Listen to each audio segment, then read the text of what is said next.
Here on the Cam Show, Rogue Media Sports Network, welcome in to another edition here live on YouTube. And then, of course, we're available wherever you get your podcasts as well on this Monday as we react to the Celtics finally actually losing the series to the Knicks on Friday and what this looks like going forward for the Celtics. And is this a failure of a title defense? We'll talk about that. Plus, we will talk about the biggest losers in sports, the funniest team in sports, and how the Boston Bruins are still benefiting from the Leafs being the biggest chokers in sports today. Golly, we're going to laugh at the Leafs a little bit and how that impacts the Bruins in a positive way. And the Red Sox, how do we still go into every week here with more questions about the Red Sox than we have answers? The latest in the questions of why this team cannot get it done coming up on this episode of the Cam Show. Celtics are done. Their season's over. We knew it was just a matter of time. I know there were still some green teamers who were holding on to the fleeting hope that they might come back from 3-1 down without Jayson Tatum to beat this Knicks team. They did not. The Knicks left no doubt who would win this series. They crushed the Celtics on Friday. What is it? 119-81 or something. They got their absolute ass kicked in this game from start to finish. There was really no doubt. And now the question becomes, was this Celtics season a failure? Defending NBA champions, 60-plus wins again. Not the number one seed, but didn't have to run into the number one seed. And losing in the second round to the Knicks, albeit without Jayson Tatum for the last two games. Was this season a failure?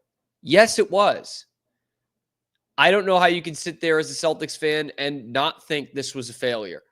After what we saw last year, after we saw this team just piss through everybody in the NBA playoffs last year, 16-3 in the postseason after 64 wins in the regular season, best starting five in the league by a mile, and they ran it all back this year.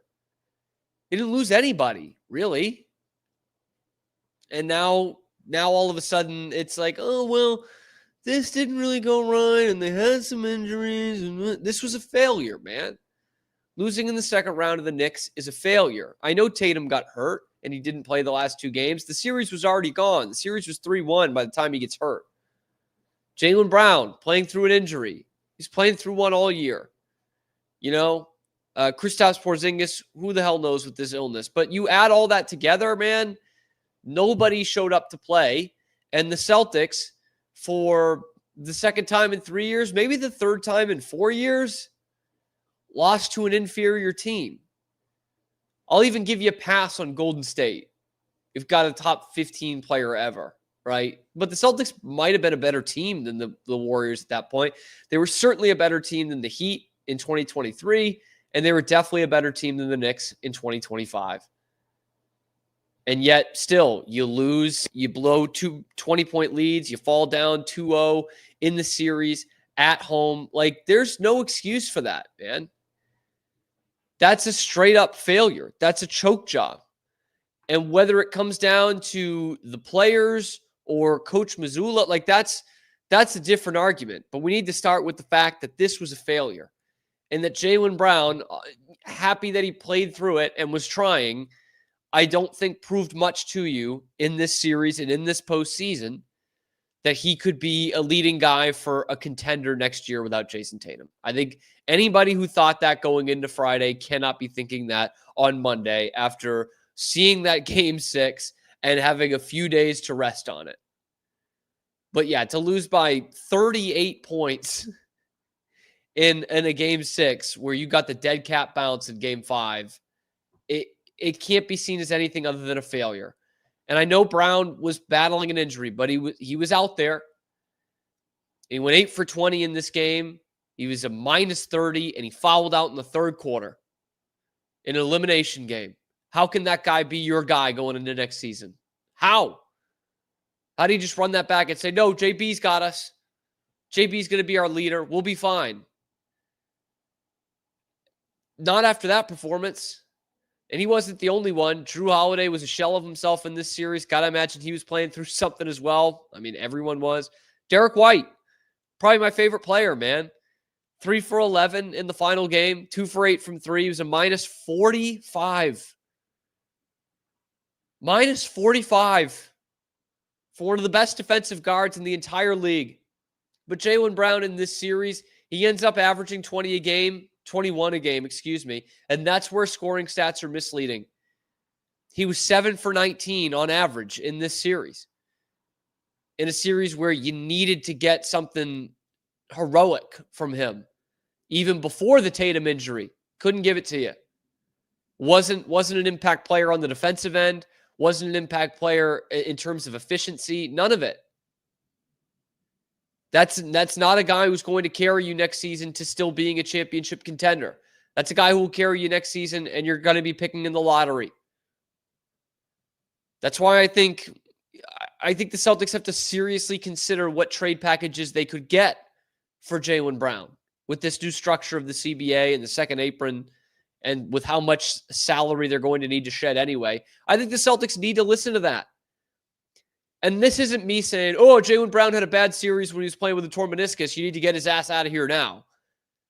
No, you need to pause and take stock in what the situation actually is. Right? You're not a contending team next year. You need to shed payroll anyway. You basically need to go into a retool. You need to have a new look team, a new look Celtics when Jayson Tatum comes back after next season. And your biggest trade bait, your best trade value guy is Jaylen Brown. It's not even close, man. Like you can get something for Drew Holiday and or Kristaps Porzingis. The problem is with Holiday, you'll probably have to trade him to a contending team, so one that you're competing with, and that stinks. Like you can get something for those guys, but the one that really brings in a trade package for you is Jaylen Brown. Like it's not even close, not even a close second. Your second's probably Derek White, and I don't know that you're trading him. But you look at the Celtics critically going into this offseason, Jaylen Brown might not be a player on their team next year. And I think that isn't the dumbest thing the Celtics could do. And I love Jaylen Brown, and he improves all the time. And you can obviously see he was playing through an injury here. But if the options are, Jaylen Brown leading a meddling team next year, and you have to shed some salary again after next year when Jayson Tatum comes back, or you retool this thing. You maybe get a top pick out of this guy. You maybe get some other big-time roster players for this guy. And you shed, starting with $50 million a year in payroll, probably down to, 30 or 20 million when you're talking about what you could get in return. Then I think the Celtics have to seriously entertain that. And now all of a sudden you're looking at a brand new era of the Celtics. And that's what's going to have to come with this Jayson Tatum injury. But looking back at Joe Mazzulla in this series, I'm not saying fire the guy, but this changes the outlook on Joe Mazzulla a little bit, right? They blow that series against Miami in 23 when they were the much better team. They played with their food that entire season. And they fall down 3-0 in that series, send it back to a Game 7. Tatum gets hurt in Game 7, and they're done. But that was embarrassing. Like, they shouldn't have been in that situation at all. And Tatum was healthy the first 3 games, right? They absolutely should have never gotten in that situation. But after the next year, when you win the title, you're looking back at that and saying, man, but if Tatum doesn't get hurt in Game 7, we win that series. Win that series. And then we go on and win the title without even playing so much as a Game 6 in the playoff run. And you're back, Banner 8 team, one of the greatest teams ever. Mazzulla ball. He's bought in. He's bringing the trophy around the North End, and we're all bought in. I'm bought in. I'm saying, all right, he's first row Joe. He's got a system that works here, and the Celtics were the best ensemble champions in the last 20 years of basketball. Team basketball, baby. And it worked. They got after it on the defensive end. They unlocked teams on the offensive end. They exposed them. They had the best offense in the NBA. They were the best net rating ever. Top 5 offense, top 5 defense, top 1 at some points in the season. Joe Mazzulla feels like he's the next great coach in Celtics history. Flash forward 11 months. They're out in the second round to an inferior team. It's the second time in 3 years they lose to an inferior team. It's the first time since 2021 they don't make the conference finals. And now there's some questions here. Because Joe Mazzulla got flat out outcoached in this series, top to bottom, by Tom Thibodeau, who was like on his last legs. Like, that guy was done. That guy was cooked after this regular season they had with all that the Knicks put in the offseason. That was a super disappointing regular season. And if they went down to the Celtics in 4 or 5 games like they absolutely should have, that was probably going to cost Thibodeau his job. Instead, he outcoached Joe Mazzulla top to bottom. Mazzulla had no answers in this series. And the only answers he did have, the literal answers he did have, were dog shit. Remember game 2? When they didn't call a timeout at the end of the game and Jayson Tatum dribbles it to nowhere and throws it to nobody? And this was Joe Mazzulla's answer as to what happened in the final play? Process with not calling timeout there with 12 seconds left. Had one left, got a good look on the exact same play 20 seconds earlier. Tried to execute the exact same thing. They did a better job of their lower pickup point, and we weren't able to get the advantage that we had on the last Tatum dunk. So good full court setting. They subbed out Towns, weren't able to sub out Brunson. Had action there, and we just didn't execute.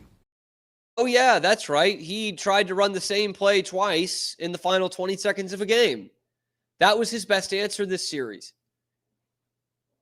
That's not a great look. That's not something that's going to instill a bunch of confidence in Celtics fans. Or how about after game 6 when Mazzulla said, we just ran into a great team. The fuck you did, man. Look, credit to the Knicks. They won the series, and they absolutely took out the Celtics in game 6.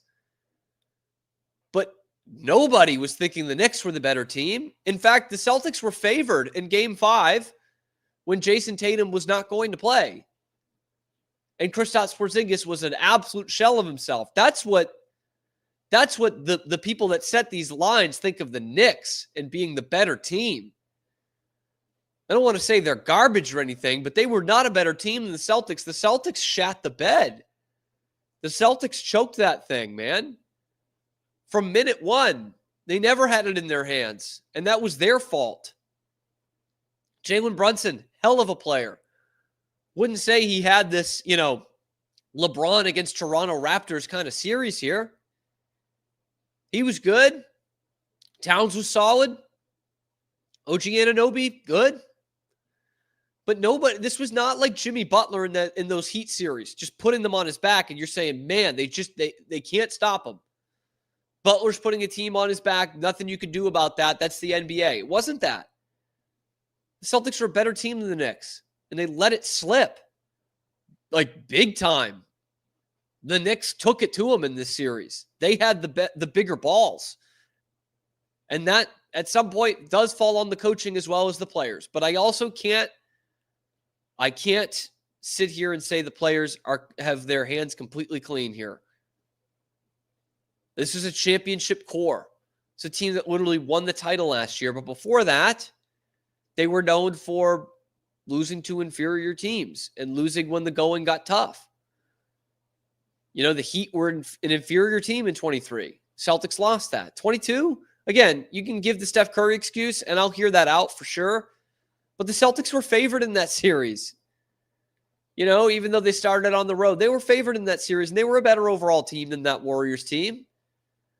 But the Warriors stepped up, dropped their balls on the table when it really meant something. So you can go back in this core and, even the series in Tatum's rookie year when they're playing LeBron, you can tell me it was LeBron. There's no way they're going to beat them, but they never trailed in that series. They were on the front foot the entire series, and they scored 79 points in game 7 at home. So you got a championship, and most teams would kill for that. And that's forever. That can't be taken away, and this doesn't take away from that team. But you look at all the other years, and they've made a habit of losing to teams they should be beating. In 2 of Joe Mazzulla's 3 seasons as head coach, that has been the case. They have lost to teams that they should be beating. So whose fault is it? Is it Joe Mazzulla's fault? Is it the players' fault? And was this a failure of a season? Let me know in the comments section below. Be sure to like the video, subscribe to the channel. It's completely free. Helps us on the path towards 4,000 subscribers. We're talking nothing but Boston sports every day. So check out the other videos on the channel, and you can find us wherever you find your podcasts as well. I'm Cam Stewart. Zach Burke keeps us on the air live on YouTube 5 days a week. I don't know how you look at this and not say it's a failure. Even like the hardiest green teamers. And I know what they're going to say. Oh, well, look at all these injuries. Tatum doesn't play the last 2 games. Jaylen Brown is playing through a torn meniscus. Kristaps Porzingis has this mystery illness, and he might not make it through the summer. But still, man, when all that was going against you, you were still favored in Game 5. So that's what the experts think about the Celtics in relation to the Knicks here. That's to me, it just comes down to the bottom line. You lost in the second round after winning the NBA title, and you lost to an inferior team, and you lost 2 of those games at home. Both games where you had 20-point leads. Like, okay, Jaylen Brown was still hurt when they had those 20-point leads. Kristaps Porzingis was still hurt or ill when they had those 20-point leads, and Jrue Holiday was still hurt when you had those 20-point leads. You blew it. You absolutely blew it. And if you win those 2 games, we're talking about a very different series. We're talking about 3-0 and it becoming 3-1 when Jayson Tatum goes down. Even if we're talking 2-2 when Jayson Tatum goes down, that's a very different outlook. The Celtics might be able to pick themselves up by the bootstraps and win 1 game or maybe 2 games to get through this series. And then who knows? Then you're feeling good about yourself. You're going into Indiana. I don't know if you beat the Pacers, but with down Jayson Tatum. But it certainly very much changes the outlook on the series and the playoffs for the Celtics. But this was a failure. No alibi here. It was UGLY, man. I don't think there's any other way you could beat around the bush. It was not good enough. And next year will probably be a wash in terms of everybody's job. Players and Joe Mazzulla alike. But because Jayson Tatum's out, when Jayson Tatum is back in 26, 27, and they underachieve and they lose to a team that they're not supposed to in the postseason, I would have to think Joe Mazzulla's job is on the line at that point. And now that's 2 years down the line, and there's a lot that can happen. Who knows? I mean, they could be absolutely ass next year, and maybe they decide to go a different direction.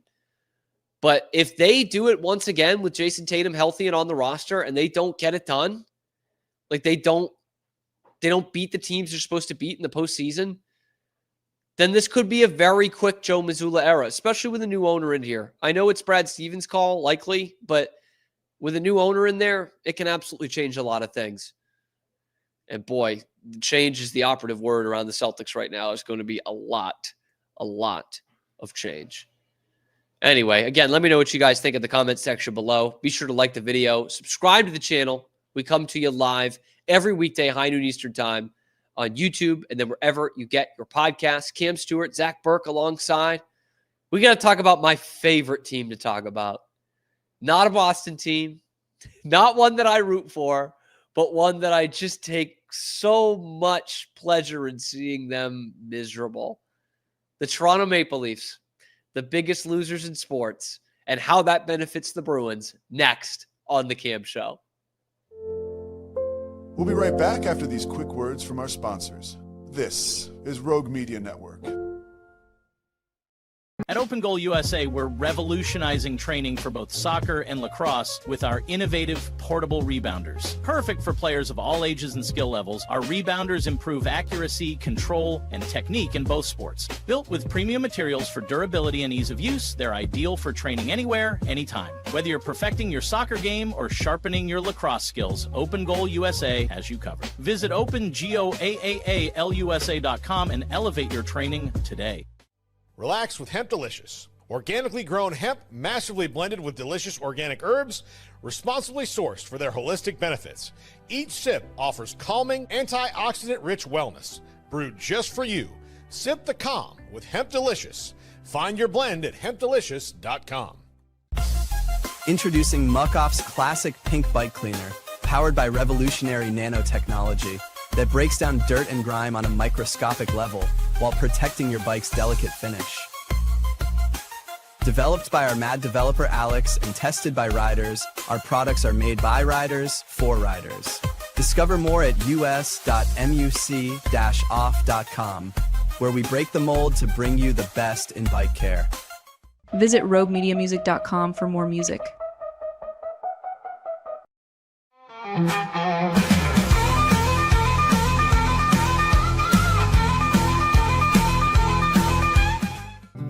Are you ready to take control of your health? At 4U Health, we believe wellness and lab testing should be accessible, inclusive, and yes, fun. With our tech-powered at-home lab test, you save time and money while feeling your best. Say goodbye to long waits and office visits. Check your health on your own terms with 4U Health. Visit 4uhealth.com today and free yourself from traditional medicine. That's the number 4uhealth.com. And now, back to our show. Back to the Cam Show on Rogue Media Sports Network. I'm Cam Stewart. Zach Burke keeps us on the air. We're live on YouTube, as we are every weekday, high noon Eastern time, and then available wherever you get your podcasts as well. We talked about the Celtics and that failure of a season. I mean, you have to call it a failure. It's harsh, man, but that's the world we live in. That's the market we live in, and hell, man, they raised the championship banner. That's the standard. That's the standard around here. And when you don't come close to that in your title defense, yeah, it's a failure. Doesn't mean you can't make up for it in 2 years. I mean, you obviously can't make up for it next year, unfortunately. But hey, is what it is. There is a team, as miserable as it can be in Boston right now, there is a team that keeps us alive, that keeps us going. The greatest thing about being a Boston Bruins fan right now is that the Toronto Maple Leafs still exist, baby. Every spring, you know, the flowers will be in bloom. The days will get longer. The weather will get warmer. And the Leafs collapse will get funnier and funnier. Another Game 7 failure for Toronto. Again, after blowing a 2-0 series lead and a 2-goal lead in Game 3 where they could have taken a 3-0 series lead. 6-1. The largest margin of victory for a road team in a Game 7 ever, which makes it the most lopsided loss for a home team in a Game 7 ever. Those Toronto Maple Leafs. The last 2 home games of the series, they get outscored by an aggregate of 12-2. I said it after Game 6 when they had a really gutsy win down in Florida. I said, this is what is going to make what they're about to do so much funnier. And they did it again. They did it again. They just pissed all over themselves. From minute 1 to minute 60, they were awful. Awful. And Florida won every puck battle in this Game 7. They destroyed them from minute 1. And once again, the boogeyman for Toronto, Brad Marchand, comes out to play. An empty net goal, 2 assists, 8 points in the series. He's the leading scorer in the series, 37-year-old Brad Marchand, who is now 5-0 against the Leafs in Game 7s. Only Gordie Howe has scored more points against the Toronto Maple Leafs in the playoffs than Brad Marchand. They have lost 8 straight winner-take-all games, the Leafs have. 8! How do you even do that? How is that possible? You know, like that is like a blind squirrel finds a nut every once in a while. That's a 1 in 345 chance to do that. To lose 8 straight winner-take-all games. This core, Austin Matthews, Mitch Marner, John Tavares, William Nylander, the core 4, are the biggest group of losers the NHL has ever assembled. Definitely the most talented group of losers this league has ever seen.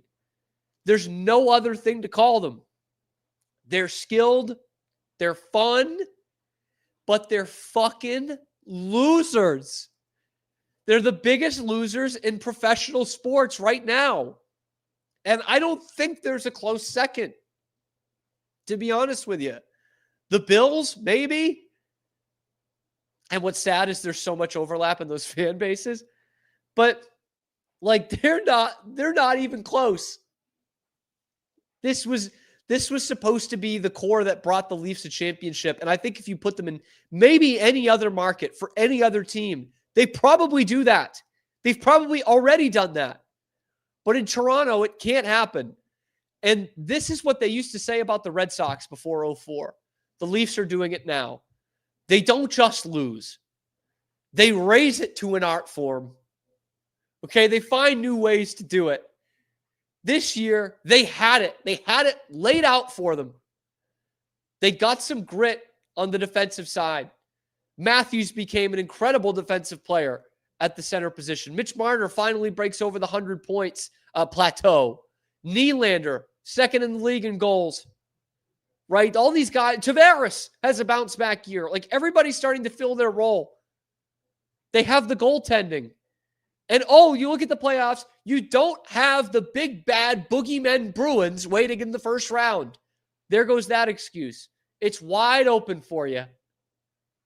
And they lose again. Not only that, but now that the Panthers are in the conference finals, thanks to the Leafs, Brad Marchand just needs to play one more playoff game, and the Leafs will have hand-delivered the Bruins two first-round picks this season. It's as bad as the Bruins have been in 20 years. And it's as talented and as good as the Leafs have been in at least 20 years, if not a lot longer. And yet, it's still the Bruins, man. The Bruins are still laughing at the Leafs and collecting first-round picks. It's just, there is no more tortured fan base in the league right now. I don't necessarily feel bad for them. But how do you do, like we talk about the Celtics being a failure. These guys haven't even gotten to the conference finals, man. Like, you're running out of words to describe the Toronto Maple Leafs. Austin Matthews, 1 goal in the series. Mitch Marner, 0 goals in the series. And these core guys, when it comes to game 7s, oh my goodness. Since 2018, the guys who have been there the whole time, that's Austin Matthews, Mitch Marner, William Nylander, and Morgan Riley. In their games, game 7s, since 2018, they're all 0-6. Matthews, 0 goals. Marner, 0 goals. Nylander, 2 goals. Riley, 1 goal. They've combined for 10 points in 6 of those game 7s. That's so brutal, man. That's so terrible. And the Leafs just keep rewriting the history books here. They have now lost with 8 consecutive. They have surpassed the Colorado Avalanche for the longest active streak of most consecutive losses in winner-take-all games. This is what the Leafs are.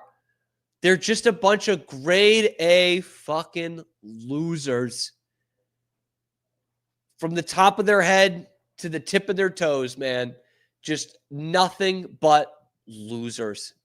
It's a loser franchise. There's no other way to say it. They can't run it back.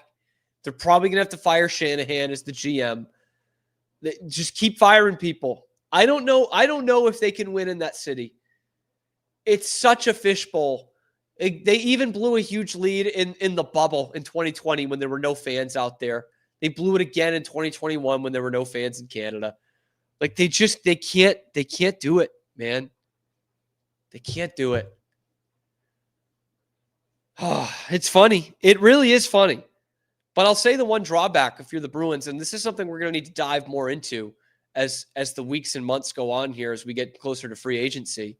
But I was way on the Mitch Marner train in free agency for the Bruins. I know, like we knew going into this postseason, he was not a good postseason player, right? Like that's not news.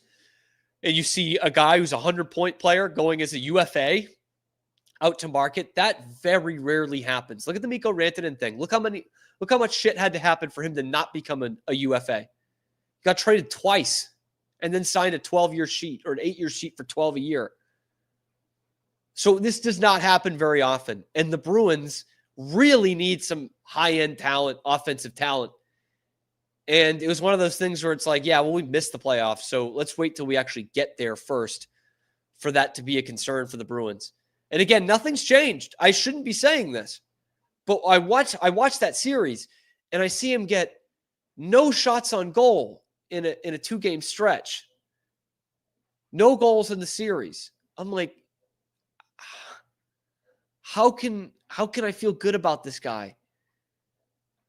How can I give him $14 million a year? How can I have him be a focal point on this team outside of course, David Pastrnak?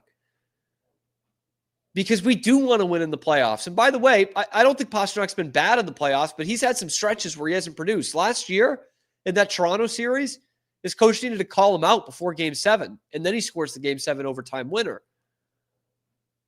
But looking at Marner at this series and all these embarrassing moments he's had in the playoffs against the Bruins, it's really tough for me to sit here and be like, yeah, just give him the $14 million. Let's do this thing. You know, this is rocking a hard place. It's a tough decision for the Bruins brass because he is far and away, not even close, the best free agent on the market. And you know he's a tremendous player in the first 82 games of the season. Like, incredible. Best playmaking winger in the entire league. But we also want more than that. We don't want to be the Leafs. We laugh at the Leafs. The only team that's choked more than the Bruins in the last 10 years in the playoffs is probably the Leafs. You know, it's probably it. And Mitch Marner was a big reason why. It's just going to be tough. It's going to be tough. I just wonder how many of these teams that feel like they're ready to compete in a year or so, like the Bruins, are sitting there and thinking, you know what? Let him go to San Jose instead. Or Anaheim. Although Anaheim might be ready to compete if they get Mitch Marner in the door. You know, it's just that is a huge, huge caveat to whomever signs him. And he's going to get paid. I don't know that it's going to kill his market or anything. But I think everyone's going to look long and hard at those playoff numbers again and look at the impact and him yelling at his teammates there to wake the fuck up. It's like, bro, you need to wake up. Austin Matthews, after the game, saying we got a bunch of passengers on this team. It's like the Tim Robinson meme. We're all trying to find the guy who did this.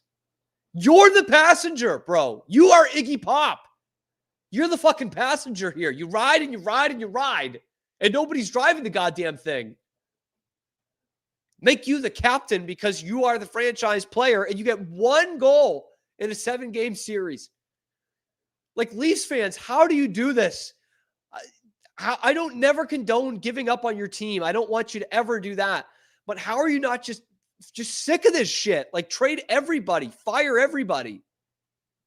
In fact, maybe the most damning thing on Mitch Marner in this series is that Steve Dangle, after Game 5, said, I don't care if Mitch Marner has a negative cap hit if he's giving the Leafs money. I don't want him on the team. Oh, my God. Leafs, do I feel bad for you? Not quite yet, but it is funny. And it's as close as I would feel to, like, a team with a bad owner. Like, they don't have a bad owner, I don't think. I think just everything else is going wrong. But it has to feel that helpless. God, long live the Leafs. I hate the Leafs, but in reality, I love the Leafs. I need them in my life, man. I need them to continue to make the playoffs. I need this. I need the Leafs more than I need any other team in my life because most of being a hockey fan is just endless anxiety and most of the time pure fucking misery. Like, there's no sport that will eat your heart out like hockey. And so to have this team that will constantly eat somebody else's heart out and you get to laugh at it. There's nothing like that. You can't put a price tag on that. The Leafs are completely invaluable in my life. How much they choke. Rent-free? Sure. I'll pay rent. I'll pay rent for them to be in my head. It's so much fun. Anyway, let me know what you guys think. Are these the biggest chokers in NHL history? And should the Bruins avoid a Mitch Marner signing because of this series? Let me know in the comment section below. Let me know how great Brad Marchand is against the Leafs, man. Let me know in the comment section below. Be sure to like the video, subscribe to the channel if you want to laugh at the Leafs. If you love laughing at the Leafs, like the video, subscribe to the channel, check in on us every weekday live on YouTube, high noon Eastern time, and then wherever you get your podcast, check out the other videos on the channel, Catching You Up with Boston Sports. I'm your host, Cam Stewart. Zach Burke keeps us on the air every day. I can't help it, man. It's too fucking funny. It's too funny. And the fact that Brad Marchand is the one doing it to him is just, there's never been, I don't think, a bigger boogeyman for one NHL team than Brad Marchand to the Leafs. Crosby to the Capitals was big, a decade ago, right? They beat them all the time. And the Caps had, obviously, Ovechkin through that whole thing. But the fact that it's a guy who grew up a Leafs fan, who revels in rubbing it in the Leafs' faces. You saw when he was sent off in Game 5, he's walking past the crowd, they're yelling shit at him, he's just smirking. In the post game on TNT last night, he's talking about how his team won because they had belief, and he winks. Like, he revels in this. He won't say it until he's done. But he loves beating the Leafs. I think he loves that more than he loves like playing for the Stanley Cup. Like, he might lose something in this series because he's not playing the Leafs. But if he plays in one more game, that's a first-round pick for the Bruins on top of the first-round pick and the second-best prospect that the Leafs have that they also gave the Bruins this year. It's just somehow when the Leafs are involved, it's all coming up Bruins. Like, somehow. The Bruins have not played a game in over a month, and still they're winning last night as the Leafs are losing. It's second to none, man. It's the best. Anyway, I'll tell you who's not winning a lot of the time, and that's the Boston Red Sox. What does Andrew Bailey do here? What does Pete Fatsi do here? Who are we supposed to be blaming, and how has nothing changed since the beginning of the 2024 season? That's coming up next on The Cam Show. We'll be right back after these quick words from our sponsors. This is Rogue Media Network. Tervis is all about staying hydrated with style and durability. You can trust Tervis tumblers to keep your drinks the perfect temperature, hot or cold, for hours. From the classic insulated tumblers to sleek stainless steel water bottles, each product is built to last and comes in endless designs to match your personality. Stay refreshed and express yourself with Tervis. Visit tervis.com today and find your perfect tumbler. Since our founding, we've been revolutionizing hair removal with cutting-edge technology and a commitment to empowerment. The U-Like Air 3, launched in 2023, ushers in a new era of sapphire ice cooling technology, offering nearly painless hair reduction in just 3 weeks. Experience the future of hair removal today at ulike.com, because at Ulike, beauty is about looking and feeling good. That's ulike.com. Ulike. With Ease US, make studio quality voiceovers for your videos online in over 149 languages and dialects, featuring 468 natural AI voices. Customize the volume, mood, and pauses to perfectly match your content. Plus, capture high quality videos with no watermark. Record your screen, webcam, and voice, and save them instantly to your computer. Never been easier to create professional grade videos and voiceovers. Try it today at easeus.com. That's EASEUS.com. Ease US.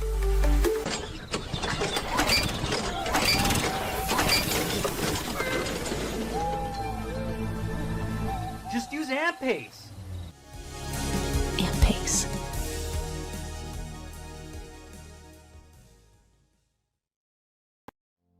And now, back to our show. Right back to it on The Cam Show. Rogue Media Sports Network. Cam Stewart here. Zach Burke keeps us on the air as we're live on YouTube, as we are every weekday, high noon Eastern time, and then wherever you get your podcasts as well. So give us a like, give us a subscribe, because I don't know, it helps me keep my job. We've talked about the Celtics, their failure. We've talked about the Leafs and their failure and how it's the only Bruins win of this season. How about some more failure for you? Can I lay some more failure? It's a failure Monday. Can I lay some more failure on your desk like it happened to me so much in school? What the fuck, Red Sox? Like, seriously, what the hell? The Red Sox finally get the galvanizing win. They come back from 5 runs down on Saturday? Rafi Devers, walk-off home run. The vibes are immaculate. And they just piss it all down their leg again on Sunday. They lose another series. That's 3 of the last 4 home series they've lost. And they get crushed, actually, 10-4 to Atlanta. A game they were down 3-0, hit a grand slam, took a 4-3 lead, and then 6 unanswered runs, and the game is over. If it's not one thing, it's another for the Red Sox. And right now, it's all of it. It's all of the things. It's everything. And it's just frustrating to watch when you know that there are resources. There are players that are ready to come up and play for this team and help this thing out. And the Red Sox aren't going to them yet. Let's talk about that in a second. First off, let's talk about the team that's actually out there. Because outside of Rafi Devers and Bregman, but really these last 2 weekends outside of Rafi Devers, you've had nothing offensively. Nothing. Bregman had a good series in Detroit.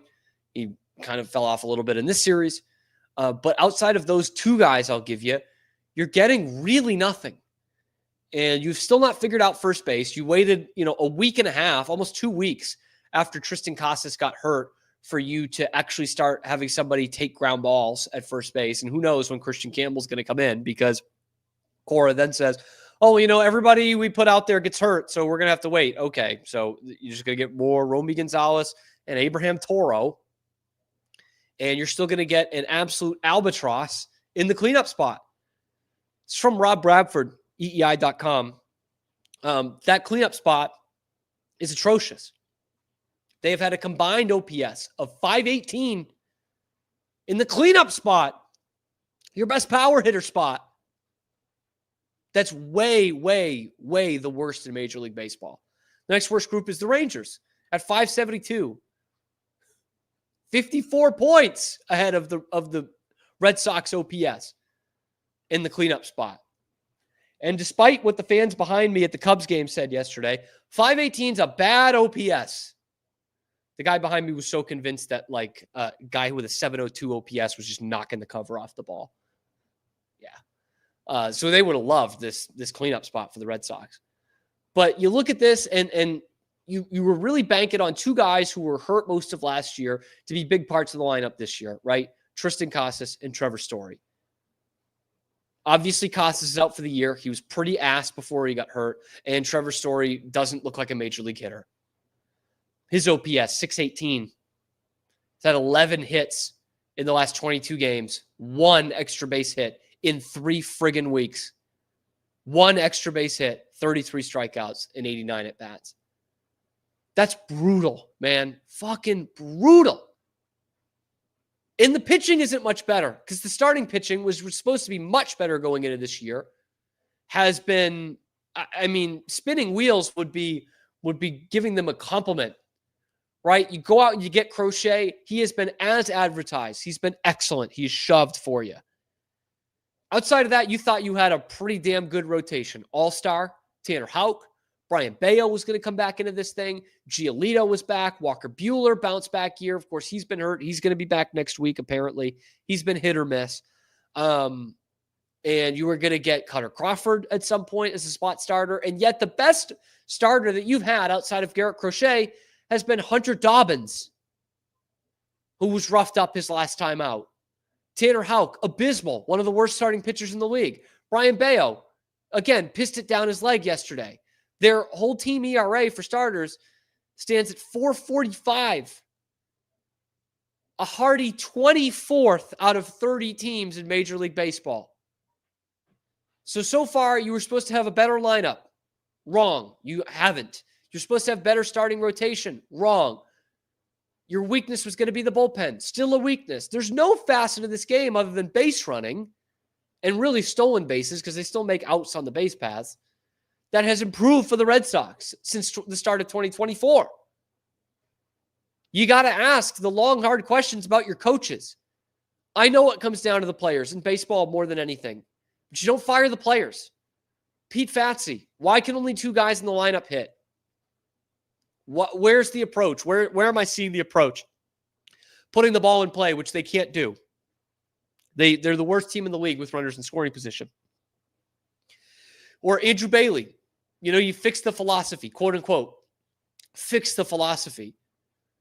Why do your starters have the 24th best ERA in the majors?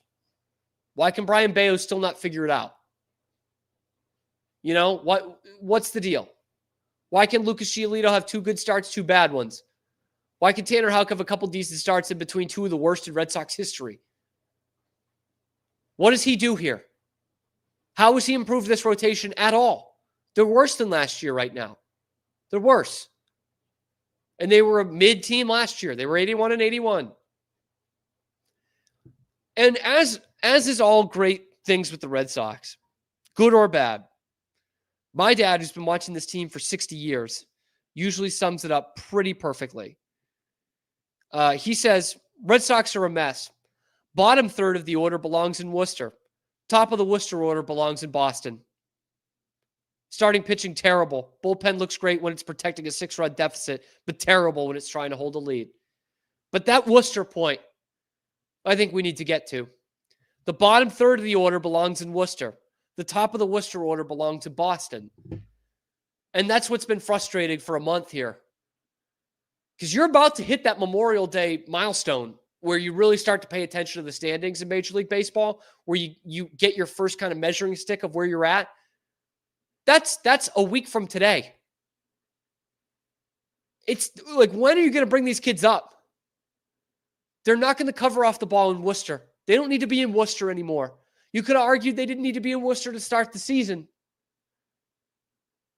But the only thing I can think of right now is the service time and them saving money by keeping them down in the minors a couple more weeks while their team in the majors, the team that they're spending money on, continues to flounder. And they're now 2 games under 500. They're 4 or 5 games back behind the Yankees in the division, when the rest of the division outside of those 2 teams has shown they're not very good. The Red Sox are missing on big-time opportunities. They weren't playing good teams. Detroit's the only good team they've played the last couple. Well, Kansas City was hot.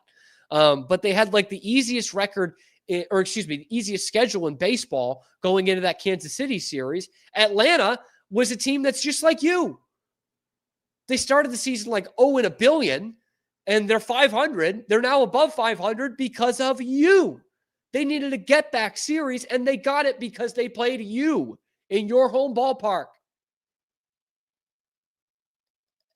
For me, get Christian Campbell at first base as soon as possible. Marcelo Meyer, come play second. Actually, really, come play shortstop. Rather have him in the lineup than Trevor Story. But the fact that Story and Hamilton are getting at bats where Marcelo Meyer is hitting in Worcester, it's unacceptable, man. This is the most frustrating part about the Red Sox right now. They suck. They have obvious holes. They're not getting better in from last year, and they're refusing to give you an easy fix. If they bring up these kids, does it mean they're going to win the pennant? I don't know. But you have other guys in the system that look Major League ready, that can give you a different look than Trevor Story or David Hamilton or Abraham Toro. And you're just not doing it. You're just letting them waste away in Worcester. Well, we pay some of the most expensive tickets, if not the most expensive tickets in baseball, to watch this team just blow it all the time. They're not a better home team. They're not a better defensive team. They're not a better pitching team. They're not a better offensive team than last year. None of those things. And so what you get is a 500 team. And if they win tomorrow, they'll be a 500 team. But that's what makes this unwatchable right now. They can't win close games, and they refuse to bring up the best players in their pipeline, the best players in anybody's pipeline. That's what makes the Red Sox so insufferable right now. But let me know what you think in the comments below. Who is to blame for this and why? Let me know in the comment section below.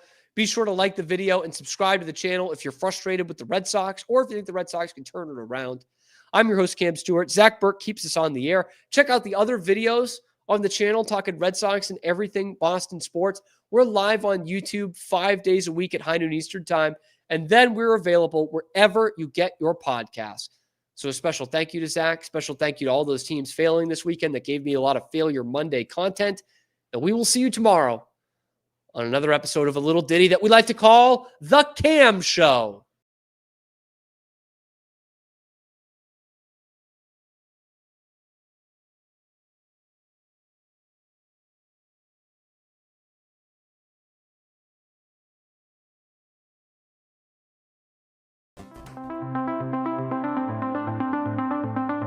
Transform your workspace with Hanomi Ergonomics. From adjustable chairs to standing desks, we provide solutions for comfort and productivity, whether at home or in the office. Improve your posture, reduce strain, and work smarter. Visit us at hanomi.co today. That's HINOMI.co today.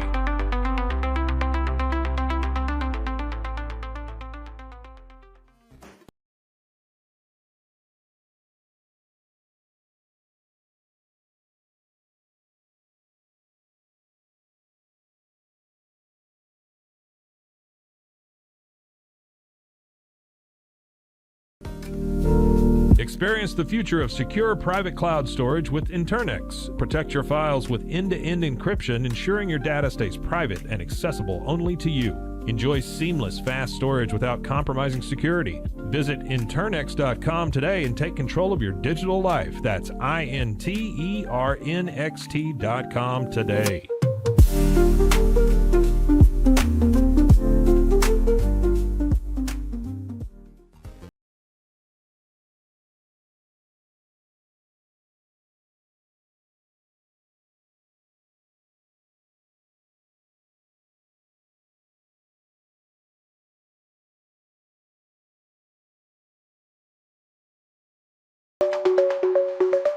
Protect your online privacy with NordVPN. Browse securely, access content from anywhere, and keep your data safe with military-grade encryption. Whether at home or on the go, NordVPN ensures your digital freedom. Stay secure. Download NordVPN today at nordvpn.com. That's NORDVPN.com.